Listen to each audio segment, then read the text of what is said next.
Good morning, children. Last class we have studied about the central government. Today, let us learn about the state government. Okay. So, every state in India we have government. Okay. The Constitution of India envisaged for a federal government having separate systems of administration for the union and the state government. How many states are there now? 28 states and 9 union territories and 1 national capital territory, that is Delhi. The Constitution contains provisions for the governance of both the union and the state government. It lays down a uniform structure for the state government in Part 6 of the Constitution from Article 152 to 237, which is applicable to all the states. இந்த ஆர்டிக்கிளில் எல்லா ஸ்டேட்ஸுக்கும் applicable ஆகிற மாதிரி சட்டம் கொண்டு வந்திருக்காங்க. அவங்களுக்குன்னு separates என்னது state government. The structure of the state government as formed in the centre. எப்படி சென்ட்ரல் கவர்மெண்ட்டில் ஃபார்ம் பண்ணியிருக்கோமோ அதே மாதிரி ஸ்டேட்லேயும் consist of 3 branches. What are the 3 branches we have studied in second lesson?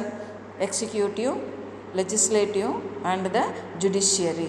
The same way in state government also, executive, legislature and the judiciary.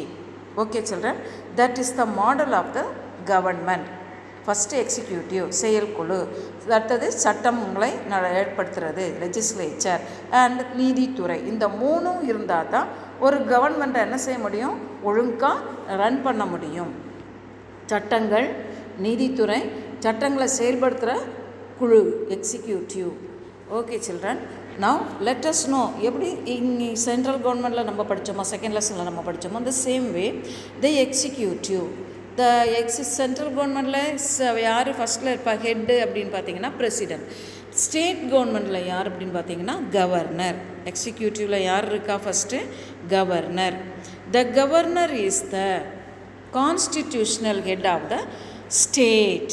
President is the constitutional head of the central and state governor. Generally, there is a separate governor in each state, but if the situation warrants so, the same person may be appointed as the governor of some states, some union territories and all having 2 or more states having only one governance. Article 154 vests the executive powers of the state in the governor. Okay children, governor of 2 more states. Article 154 vests the executive power of the state in the governor state. Okay, so article 154 says about the governor. கவர்னரோட power என்ன, எப்படி appointment ஆகிறாரு. The governor of a state shall be appointed by the president. His usual term of office is first 5 years. அவருடைய term of office என்ன அப்படின்னு பார்த்தீங்கன்னா 5 years. 5 வருஷத்துக்கு election நடக்கும், எலெக்ட் பண்ணுவோம், 5 வருஷம் he can. But he holds office during the pleasure of the president. ஆனால் 5 வருஷத்துக்கு எலெக்ட் பண்ணால் கூட பிரசிடெண்ட் எவ்வளோ நாள் இன்னும் அவருக்கு கொடுக்குறாரோ எக்ஸ்டெண்ட் பண்ணால் கூட அவர் என்ன செய்யலாம், கவர்னராக இருக்கலாம். Generally the governor does not belong to the state where he is appointed. தமிழ்நாட்டில் இப்போ தான், ஆனால் அதையெல்லாம் மாற்றிட்டோம். தமிழிசை எங்கே இருக்காங்க, பாண்டிச்சேரியில் கவர்னராக இருக்காங்க. ஆனால் அவங்க பிறந்த ஸ்டேட் கிடையாது, தமிழ்நாடு இல்லையா. இருந்தாலும் என்ன ஒரு சட்டம் இருக்கே, எந்த கவர்னரும் அவங்க பிறந்த ஸ்டேட்லேயே கவர்னராக இருக்க முடியாது.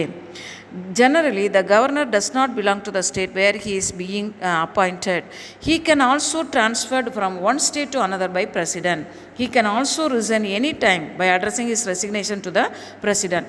So, the governor, just like president, is appointed for 5 years or elected for 5 years. அந்த 5 years தாண்டி பிரசிடெண்ட் விரும்பினா என்ன செய்யலாம், he can continue. Otherwise, if he doesn't want to be a governor, he can resign. Okay children, by addressing resignation to the president. Resignation கொடுத்துட்டு போயிட்டே இருக்கலாம். The legislature of a state or a high court has no role in the removal of governor. So கோர்ட்டுக்கு, high கோர்ட்டுக்கோ இல்லை லெஜிஸ்லேச்சருக்கோ கவர்னரை remove பண்ணக்கூடிய எந்த விதமான தகுதியும் கிடையாது. A person may be appointed as a governor for any number of terms.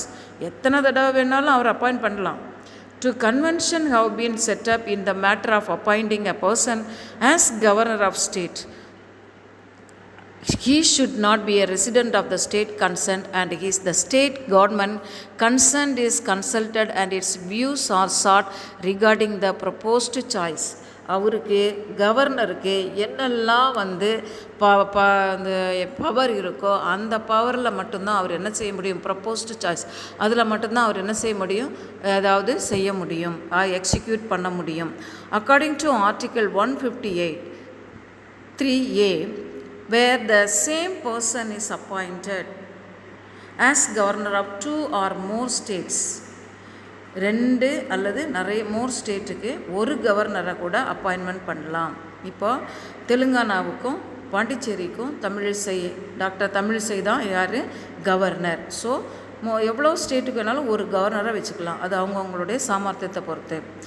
And payable and 2 more states, the emoluments and allowances payable to the governor shall be allocated among the states in such proportion as the president may be order determined.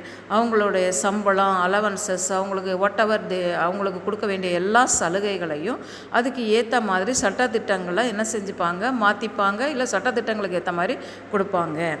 Qualification, ஒரு கவர்னருக்கு என்னெல்லாம் qualification இருக்கணும்? Article 157 and article 158 of the constitution of India specify eligibility requirements for the post of governor. What are the eligibilities? First of all, whatever it is, the qualification, first qualification, he or she should be the citizen of India. He must have completed 35 years of age. He should not be a member of parliament or any of the state legislature. If he is a member of any legislature, by automatically he or she should be vacate their seat in assuming the office. ஜெயிச்சிட்டாங்க, இல்லை பதவி கிடச்சிருச்சு அப்படின்னா அவங்க என்ன போஸ்ட்டில் இருந்தாலும் என்ன செய்யணும், அந்த போஸ்ட்டை வெக்கேட் பண்ணணும். Already we have studied this for president, the same procedure for the governor also. Okay, now let us know about the powers and functions of the governor. The governor is the head of the state executive and he has enormous powers. In the exercise of functions and powers, the governor, except in certain cases, is to be guided by the aid and advice of the council of ministers headed by the chief minister. So the governor is the head of the state executive and he has enormous powers. In the exercise of functions and powers, governor, except in certain cases, சில கேசஸை தவிர, he is to be guided by the aid and advice of council of ministers. சட்டசபையில் இருக்கக்கூடிய மினிஸ்டர்ஸோட கைடன்ஸில் தான் இந்த இவர் என்ன செய்யணும், யார் எக்ஸிக்யூட் பண்ணணும், கவர்னர் அவருடைய வேலைகளை எக்ஸிக்யூட் பண்ணணும். What are the executive powers? He appoints, எப்படி பிரசிடெண்ட்டுக்கு நம்ம படித்தோமோ அதே மாதிரி he appoints the leader of the majority party in the state legislative assembly as the chief minister. He appoints the other ministers on the recommendation of the chief minister. Chief minister யாரெல்லாம் சொல்கிறாரோ அவங்களெல்லாம் என்ன செய்வாங்க, appointment appointment பண்ணுறது தான் இவரோட வேலை. Elect பண்ணுறது மக்களோட வேலை, chief minister, council of ministers எல்லாம். And he appoints the chairman and the member of state public service commission. He appoints the state election commissioner and determines his conditions of service and tenure of office. He acts as a chancellor of universities in the state. He also appoints the vice chancellor universities in the state. He directly rules a state when there is imposition of the president's rule. We have already studied in president பற்றி படிக்கும்போது நான் அதை சொல்லி தந்திருக்கிறேன். President's rule in the state. Okay children.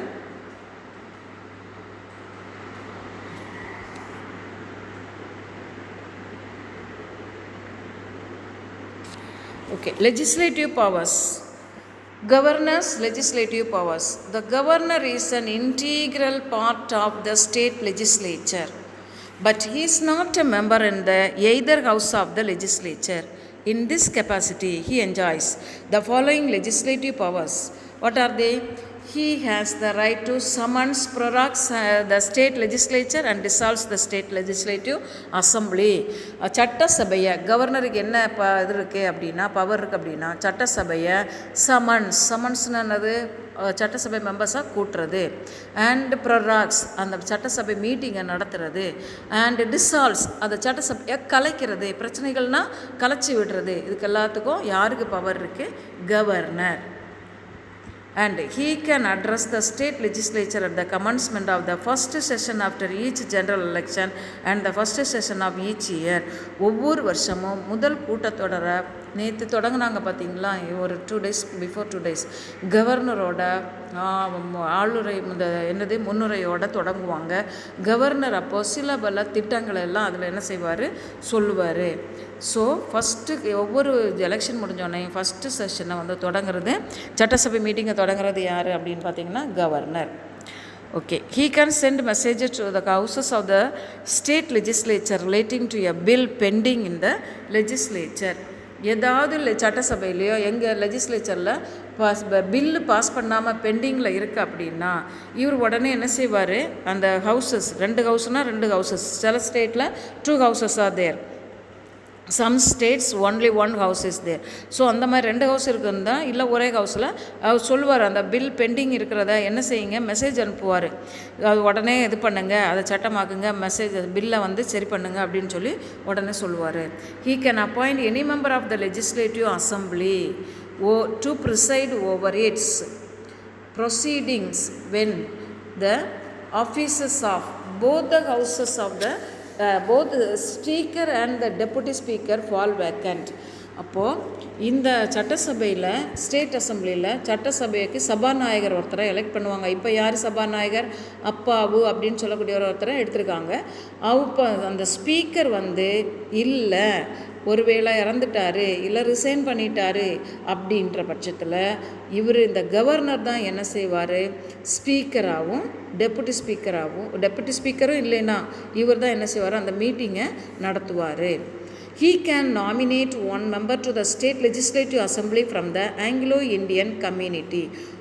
இவர் என்ன செய்வார், ஸ்டேட்டில் ஒரு ஆங்கிலோ இண்டியன் மெம்பரை இவர் நாமினேட் பண்ணுவார். ஏன்னா நிறைய ஆங்கிலோ இண்டியன்ஸ் இருக்கிறதுனால அவங்களுக்காக சட்டசபையில் ஒரு ரெப்ரசன்டேட்டிவ் வேணும் அப்படின்னு சொல்லிட்டு அது நம்ம நாட்டில் ஒரு சட்டமாகவே இருக்குது. சென்ட்ரல் கவர்மெண்ட்டில் 2 பேர் அப்பாயின்மெண்ட் பண்ணுவாங்க, ஸ்டேட் கவர்மெண்ட்டில் ஒருத்தர் அப்பாயின்ட் பண்ணுறாங்க.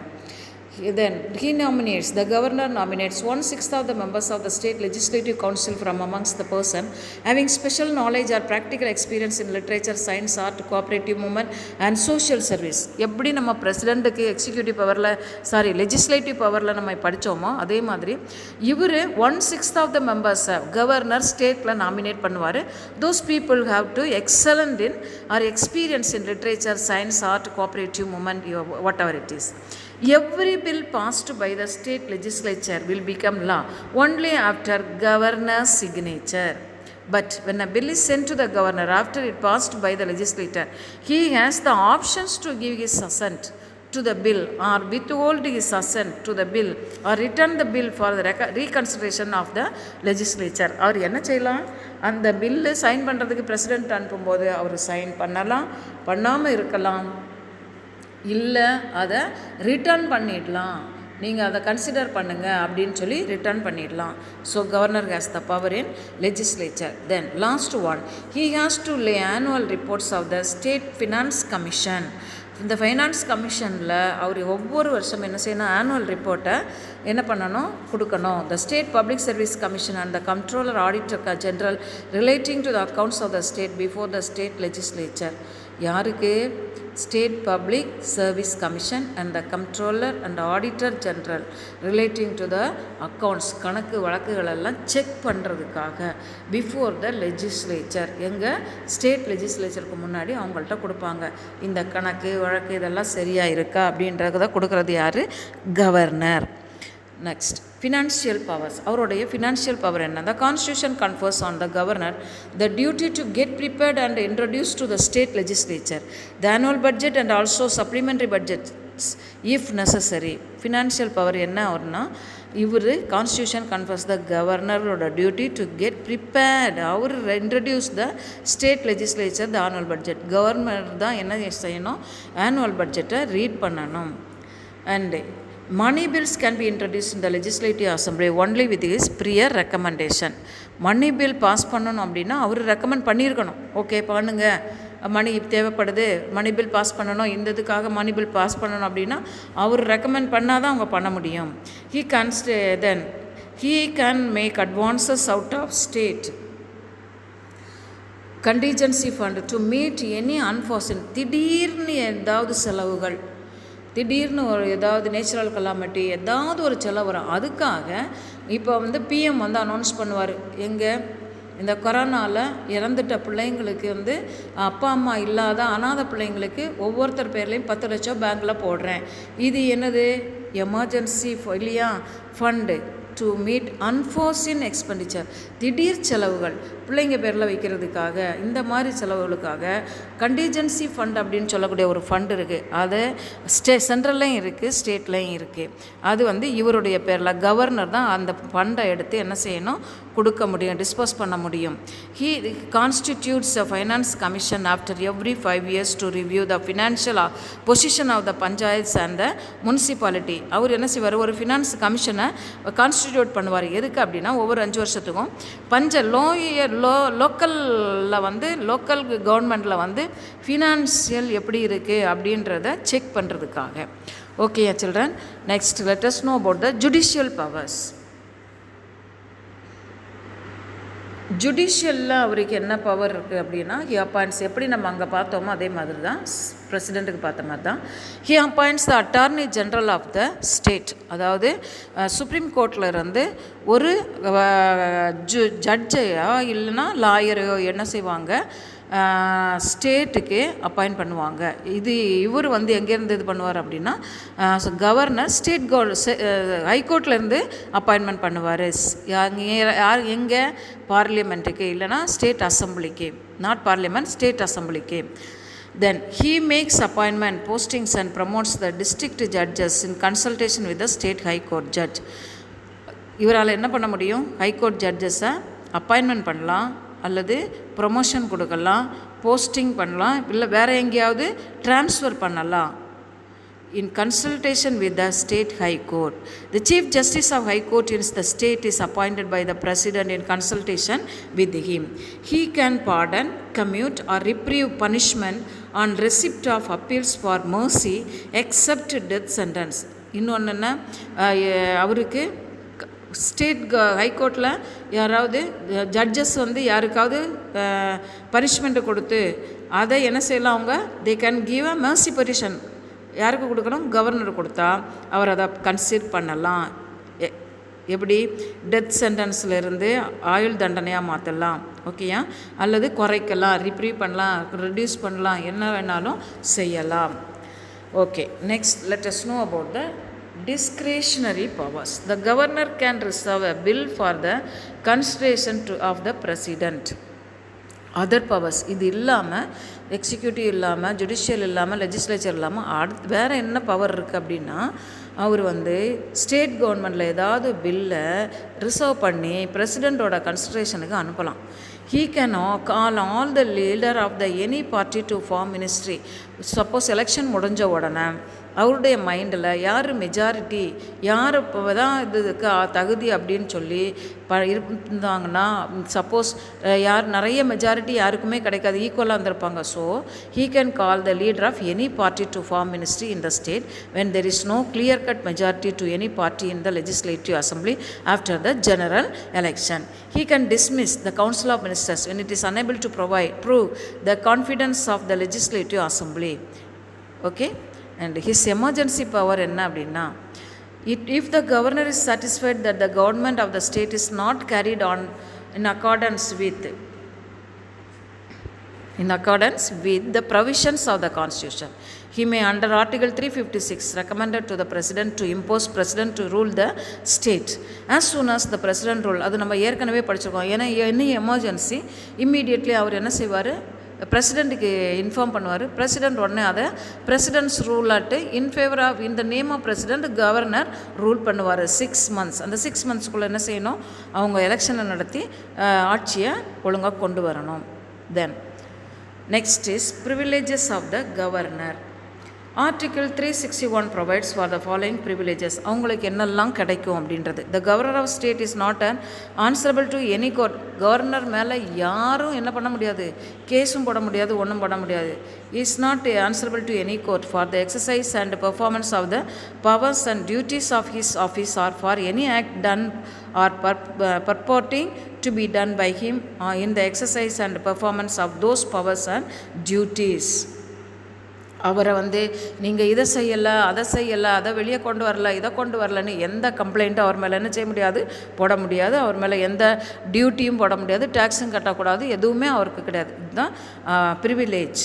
No process for arrest or imprisonment of the government of the state shall issue from any court during his term of office. அவர் கவர்னராக இருக்கும் பட்சத்தில் எந்த தண்டனையும் அவருக்கு என்ன செய்ய முடியாது, கொடுக்க முடியாது.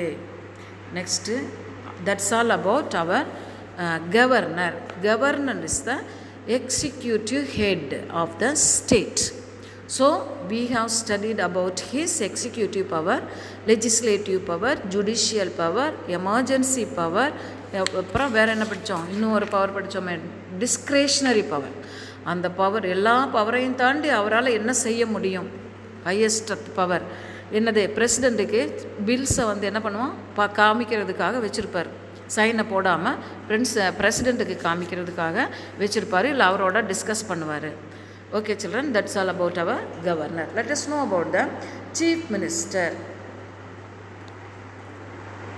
In the scheme of parliamentary system of government provided by the constitution, the governor is the nominal executive authority and the chief minister is the real executive authority. So இங்கேயும் அதே மாதிரி தான், இந்த கவர்னர் நாமினல், ரியல் பவர் யாருக்கு, chief minister, real executive authority. In other words, the governor is the head of the state while the chief minister is the head of the government. Appointment of the chief minister. Chief minister is appointed by the governor of the state. The term of the chief minister is not fixed. He may remain in the office as a chief minister as long as he enjoys the support of the majority. Legislative assembly majority நம்ம 5 yearsக்கு தான் எடுப்போம். 5 வருஷத்துக்கு ஒரு தடவை election வைப்போம். அந்த 5 வருஷம் அவர் என்ன செய்யணும், அந்த மெஜாரிட்டி சப்போர்ட் இருக்கும்போது அவர் என்ன செய்யலாம், சீஃப் மினிஸ்டராக இருக்கலாம். He has to resign when he loses confidence. நம்பிக்கை இல்லாத, இப்போ சப்போஸ் மினிஸ்டருங்கள்லாம் வேறு கட்சிக்கு தாவிட்டாங்க அப்படின்னா அவருக்கு என்ன இல்லை, மெஜாரிட்டி இருக்காது. ஸோ அந்த டைமில் இவர் என்ன செய்யணும், he has to resign when he loses confidence of the majority in the assembly. It is understood that normally he completes 5-year term like other members in the legislative assembly. Next, powers and functions of the Chief Minister. Chief Minister recommends the persons who can be appointed as the minister by governor. He allocates the portfolios. What do you mean by portfolios? I already taught you. What is the portfolio? Departments among the ministers. ஒவ்வொரு மினிஸ்டர்களுக்கும் டிபார்ட்மெண்ட்டை கொடுக்கறது prime minister, chief minister. He shuffles and reshuffles his ministry. மினிஸ்ட்ரியாக மாற்றிக்கலாம் அவர், எப்படி வேணாலும். இந்த ministry அவங்க தூக்கி மற்றவங்களுக்கு கொடுக்கலாம், ஒரு மினிஸ்டருக்கு 2 இது கொடுக்கலாம், அந்த மாதிரினா he shuffles and reshuffles. He presides over the meetings of the council of ministers and influences its decision. Presides over the meetings of the council of ministers and influences its decision. He guides, directs, controls and coordinates the activities of all the ministers. Relating to the governor. Chief மினிஸ்டருக்கும் கவர்னருக்கும் உள்ள relation எப்படி அப்படின்னா, he advises the governor, chief minister advise பண்ணுவார் in relation to the appointment of the advocate general of the state, state election commissioner, chairman and members of state public service commission, chairman and members of the state planning commission, chairman and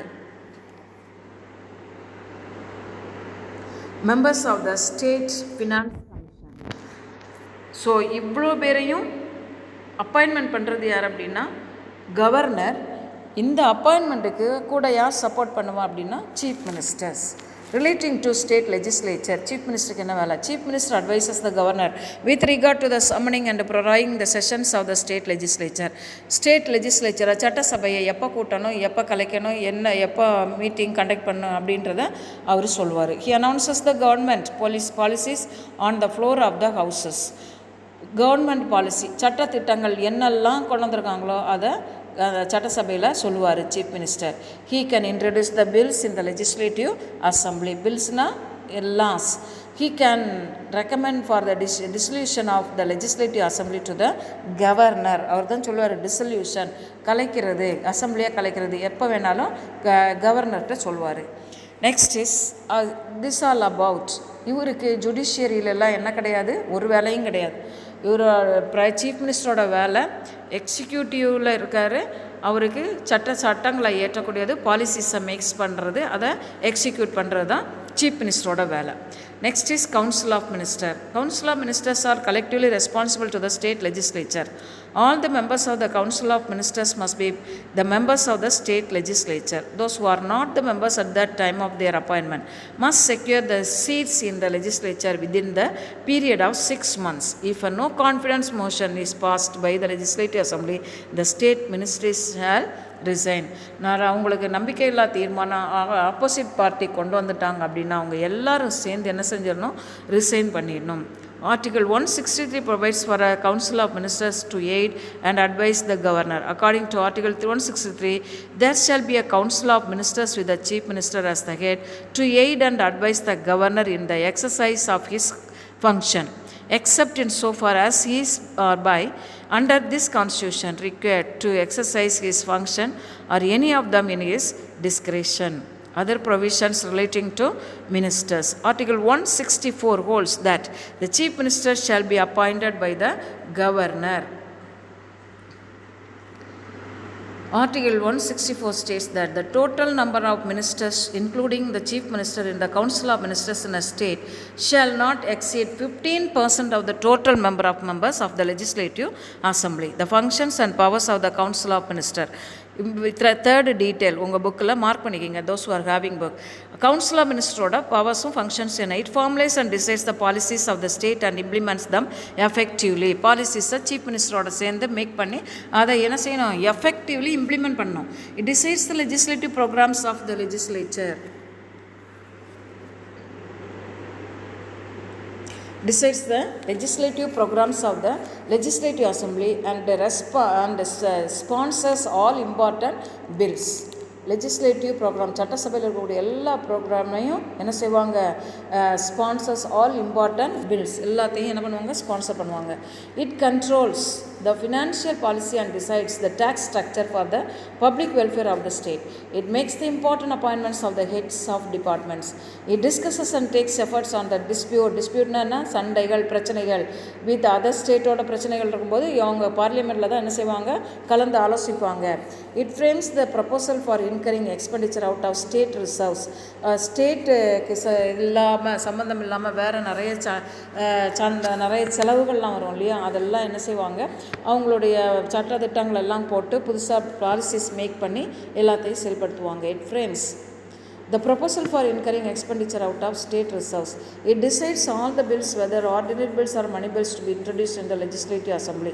எல்லா பில்ஸும் இந்த மினிஸ்டர்களில் தான், council of ministers தான் produce பண்ணுவாங்க. Each minister of council of ministers supervisors controls or coordinates the department concern. அவங்களுக்கு என்னென்ன department கொடுத்துருக்காங்களோ அதை என்ன செய்யணும், கண்டிப்பாக பார்த்து அதில் என்ன செய்யலாம் கோஆர்டினேட் பண்ணி எல்லாம் பண்ணுறது அவங்க. Annual financial statement called as the budget is finished by the council of ministers.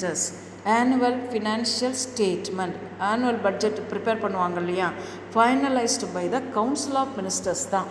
நிதி அமைச்சர்லாம் கிடையாது, ஃபினான்ஸ் மினிஸ்டர்லாம் கிடையாது, இந்த கவுன்சில் ஆஃப் மினிஸ்டர் தான் ஃபைனலைஸ் பண்ணுவாங்க. Okay children, let us know about the state legislature. So far we have studied about the state executive. Now state legislature.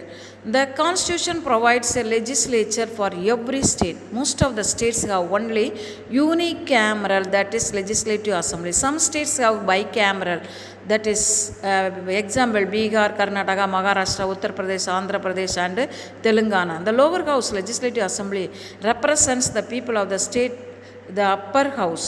Legislative council represents the special interest like teachers, graduates and local governments. What in this paragraph is saying that some states are having only one house, that is state legislative assembly, that is unicameral legislature. Understood? Unicameral legislature means ஒரு ஸ்டேட்டில் ஒரே ஒரு legislative assembly மட்டும்தான் இருக்கும். சில ஸ்டேட்ஸில் எங்கெல்லாம் Karnataka, Bihar, Uttar Pradesh, Maharashtra, Andhra Pradesh and தெலுங்கானாலெல்லாம் 2 houses இருக்கும். ஒன்று அப்பர் ஹவுஸ், ஒன்று லோவர் ஹவுஸ். லெஜிஸ்லேட்டிவ் அசம்பிளி அது லோவர் ஹவுஸ், இன்னொன்று legislative council that is Appar house. So சில இதில் வந்து 2 இருக்கும். So Appar house legislative council represent special interest like அங்கே யாரெல்லாம் எதுக்கு அங்கே யாரெல்லாம் இருப்பாங்க அப்படின்னு பார்த்தீங்கன்னா டீச்சர்ஸ், கிராஜுவேட்ஸ், அப்புறம் லோக்கல் கவர்மெண்ட்ஸில் உள்ளவங்கெல்லாம் அதில் இருப்பாங்க. இதில் அப்பர் ஹவுஸில். Okay children, now read the box. In Tamil Nadu, according to the strength of legislative assembly, what is the strength? 234 members now. The number of ministers may be up to 36, that is 15% of 234 இருக்கணும். இருந்தால் என்னது இருக்கணும், இவங்க 234ல் 15% people வந்து ஓட்டு போடணும், Appar house வேணும் அப்படின்னு சொல்லி அப்படி போட்டாங்கன்னா they can have upper house in Tamil Nadu. தமிழ்நாட்டில் ஏற்கனவே இருந்தது, ஆனால்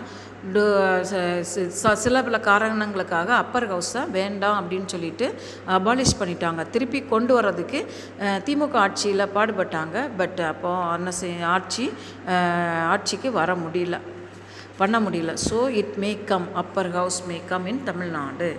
okay children, next let us know about the legislative assembly. Okay, legislative assembly, lower house. The legislative assembly is the lower house and it is a people's house, popular house. It is the real center of power in the state. It consists of members directly elected by the people on the basis of adult franchise. The strength of this assembly varies from state to state depending on the population. மக்கள் தொகை எந்தெந்த தொகுதியில் எப்படி இருக்காங்களோ அதுக்கு தகுந்த மாதிரி அந்த அசம்பிளியில் உள்ள பாப்புலேஷனும், அதாவது மெம்பர் ஆஃப் த பார்லிமெண்ட் அசம்பிளியும் ரெடியூஸ் ஆவாங்க, அதாவது கணக்கிடப்படும். However, the maximum strength of the assembly must not exceed 500 or its minimum strength not be below 60. The term of office of the legislative assembly is also 5 years. It can be dissolved even before from the expiry of 5 years by vote of non-confidence.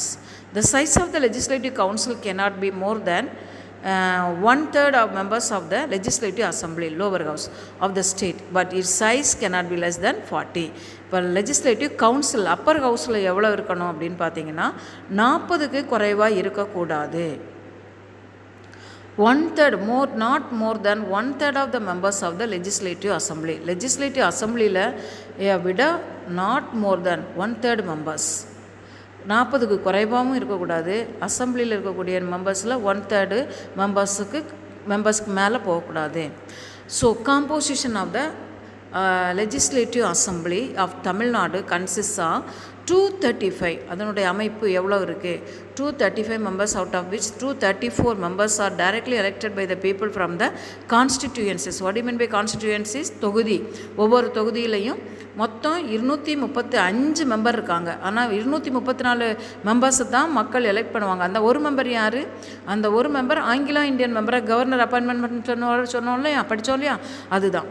So, members are directly elected by the people from the constituencies on the basis of adult franchise, and one member is nominated by the governor from the Anglo-Indian community. Now, let us know about the cabinet and the cabinet committees. A smaller body called cabinet. It is a nucleus of the council of minister. இன்னும் ஒரு அமைப்பு இருக்குது, என்ன அப்படின்னு பார்த்தீங்கன்னா கேபினெட்னு சொல்லுவோம். இந்த கேபினெட்டில் யார் இருப்பா அப்படின்னா சீனியர் மினிஸ்டர்ஸ் இருப்பாங்க. informal body of cabinet வந்து informal body of senior ministers. It is a nucleus of the council of ministers. It consists of only the cabinet ministers. It is a real center of authority in the state government. Cabinet works through various committees called cabinet committees. They are of two types, standing and ad hoc. What do you mean by standing? Na and the cabinet ministers வந்து elected members. Ad hoc na elect பண்ணி wait பண்ணி வச்சிருப்பாங்க. திடீர்னு emergency தேவைப்படுது அப்படின்னா அந்த மெம்பர்ஸை உள்ளே எடுத்துக்குவாங்க. ஸோ வெயிட்டிங் லிஸ்ட்டில் இருப்பாங்க ad hoc. The former are permanent in nature while the later are of temporary in nature. Okay, now let us know about the Speaker of the Assembly. Immediately after the election, the ministers will select the speaker. சபாநாயகர் அப்படின்னு தமிழில் சொல்லுவோம். Speaker அவர் தான் என்ன செய்வார், நடத்துவார், அந்த meeting எல்லாம் நடத்துவார். அவருக்கு எல்லா பவரும் இருக்குது. அதை மீட்டிங்கை சஸ்பெண்ட் பண்ணுறதுக்கு, மீட்டிங்கில் இருந்து வெளியே துரத்துறதுக்கு, மினிஸ்டர்ஸுங்களை கூட்டத்தை நடத்த விடாமல் பண்ணாங்கன்னா அவருக்கு நிறைய பவர் இருக்குது speaker. Legislative assembly elects 2 of its members as the speaker as well as deputy speaker, assistant speaker. The speaker may be removed from the office by resolution of the assembly after giving a 14 days notice. 14 நாள் notice கொடுத்துருவாங்க members, councillor members. அவர் என்ன செஞ்சுருவாங்க, notice கொடுத்து வேண்டான்னா வெளியே அனுப்பிடுவாங்க. removed from the office assembly. Such a resolution must be passed by a majority of the members present at the time of voting. The speaker does not vacate his office when the assembly is dissolved. So speaker does not vacate his office when the assembly dissolved. அசம்பிளியை கலைச்சிட்டாங்க அப்படின்னா ஸ்பீக்கரை என்ன செய்ய முடியாது, அவர் போயிட முடியாது, அவர் இருக்கணும். He continues to be the speaker until the first sitting of the new assembly. அவர் புதுசாக election நடந்து முடிஞ்சு புதிய அசம்பிளி வர்ற வரைக்கும் அவர் இருக்கணும். While the office of the speaker is vacant, the deputy speaker performs his function. எப்போவாவது ஸ்பீக்கரோட ஆஃபீஸ் வந்து vacant இருந்தால் டெப்புட்டி ஸ்பீக்கர் செலக்ட் பண்ணுறாங்களே அவர் ஆஃபீஸ் ஸ்பீக்கராக என்ன பண்ணுவார், பெர்ஃபார்ம் பண்ணுவார். Okay, next let us know about the legislative council. The legislative council is the upper house of the state legislature. The Vidhan Parishad, முன்னாடி இதுக்கு விதான் பரிஷத் அந்த Sanskrit name, legislative council forms part of state legislatures of India. In 6 of India's 28 states, the legislative council serves as the indirectly elected upper house of the bicameral legislature. Bicameral two system of it is also permanent house because it cannot be dissolved. Every member of legislative council serves for a 6-year term with terms staggered to that the terms of 1/3 members expire every 2 years. MLCs, member of the legislative councils, must be citizen of India, not under 30 years of age. இவங்களுடைய qualification must be the citizen of India and not under 30 years. They have to complete 30 years of age, mentally sound, and his name should be in the voters list of the state from which he or she contesting the election. அவருடைய name voter லிஸ்ட்டில் இருக்கணும், Indian சிட்டிசனாக இருக்கணும், 30 வயசுக்கு மேலே இருக்கணும், 30 வயசாவது இருக்கணும் minimum. அப்புறம் mentally சவுண்டுன்னா என்ன, அந்த பைத்தியம் அந்த மாதிரிலாம் இல்லாமல் நல்ல மென்டலி சவுண்ட் பீப்புளாக இருக்கணும். அப்போ தான் என்னது லெஜிஸ்லேட்டிவ் கவுன்சிலில் மெம்பர்ஸாக எலெக்ட் பண்ணுவாங்க. The Tamil Nadu Legislative Council was abolished by Tamil Nadu Legislative Council Bill 1986. This act came into force on 1st November 1986. So 1st November 1986 வரைக்கும் தமிழ்நாட்டில் என்ன இருந்தது, அப்பர் ஹவுஸ் இருந்தது. பட் அப்புறம் ஒரு சட்டம் கொண்டு வந்து அதை என்ன பண்ணாங்க, அப்பர் ஹவுஸ் வேண்டாம், தேவையில்லை அப்படின்னு விட்டுட்டாங்க. Okay children. Okay, now let us know about இதோட election to legislative council. One-third of the members are elected by local bodies. 1/12 of the members are elected by graduates of the universities of the state. 1/12 of the members elected by graduate teachers. 1/3 of the members are elected by the members of the legislative assembly. 1/6 is nominated by the governor, who is eminent in the field of literary excellence in art, social service or cooperation. The upper ஹவுஸில் இருக்கக்கூடிய மெம்பர்ஸை governor nominate பண்ணுவாருன்னு படிச்சிருக்கோம். அந்த provision. Next is the chairman. The chairman is presiding officer of the upper house. The member elected a chairman. எங்கே upper ஹவுஸில் எல்லா members வந்தோன்னா அங்கேருந்து ஒருத்தரங்களை எலெக்ட் பண்ணுவாங்க. And deputy chairman chairman, deputy chairman from among themselves. In the absence of chairman, deputy chairman officiate the functions of the legislative council. Okay children. Next, let us know about the abolition or creation of legislative council, or let us stop with this. Let us continue the video next class. Okay children.